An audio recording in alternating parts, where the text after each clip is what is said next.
Hello everyone, and welcome to this Light-O-Rama tutorial. In this video, we'll discuss the upgrade process from S5 to S6 and highlight some key features in the latest version. If you experience the process of upgrading from S4 to S5, you might be thinking that an upgrade from S5 to S6 will involve another conversion of all of your sequences. Because both S5 and S6 use .lor edit files and the sequencer, all you have to do is open your sequence file from S5 and keep working. You won't notice any major impacts or learning curves that stops you from just continuing to sequence.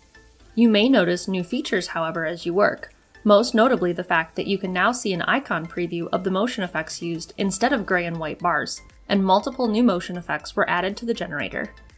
For a full list of the dozens and dozens of sequencer improvements, check out the What's New section of the help file.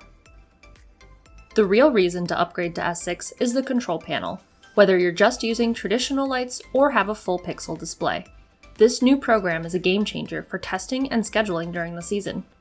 The control panel is a combination of the hardware utility, network preferences, show editor, schedule editor, control panel, and hub from S5. In the first tab, you'll find a modernized version of the hardware utility that even lets you scan multiple COM ports at one time. The Networks tab replaced the Network Preferences program. You can easily add networks and see the list all at once, with a convenient green circle count of the connected networks. If anyone trips over a cable and disconnects it during the season, you'll immediately see the circle turn red.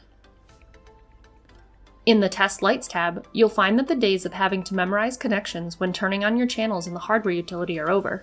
Here, you can test by preview prop or group, and ensure that everything is truly connected in the right spot. If you still need to test by channel or pixels, just use the other two tabs. Test Lights, as well as the Play Shows tab, can also be accessed through the new mobile app, which means you can stand in the middle of your yard in November, right next to the prop you're testing, and save yourself all of those trips back to the computer to switch channels. The Create Shows tab replaced the Show Editor and Schedule Editor. In this singular tab, you'll choose your playlist order in the main tab, still with the option to add startup or shutdown sequences, but now you'll set your dates and times for playback all in the same place. After you save and activate the show, you'll see the upcoming schedule of events over in the Play Shows tab. Remember in S5 when you had to use the schedule editor, and if you needed to make a change in the middle of your show, your audience saw a dark house for a few minutes while you made the change? That era is over with S6. Normally these shows would play when scheduled, but here we'll start an on-demand show. Over on the right, you can see the progress of the currently playing sequence, but you can also rearrange the order of what's playing next, remove sequences from the current loop if traffic is heavy, or insert a one-time sequence if you have a guest come who really wants to see a certain song. Near the top, you can change the brightness of your whole display, pause the show, stop the show, or extend the show if you still have a lot of visitors at 10 p.m. Most users won't ever need to disable playback, but if you do, you'll find that there are a few more playback modes than you remember seeing in S5. The SD card process has been upgraded so that you get to skip choosing simple or advanced mode. This one builder can handle it all, and will take you through an easy series of questions and steps to make sure that you have the right settings for your show.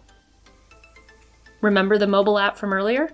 Just install the app on your Android or iOS device, enter your license information, then allow the control panel to connect to your phone.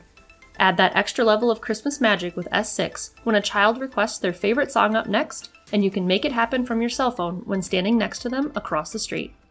And that's all for this tutorial. Don't forget to like and subscribe so that you never miss a notification about new videos.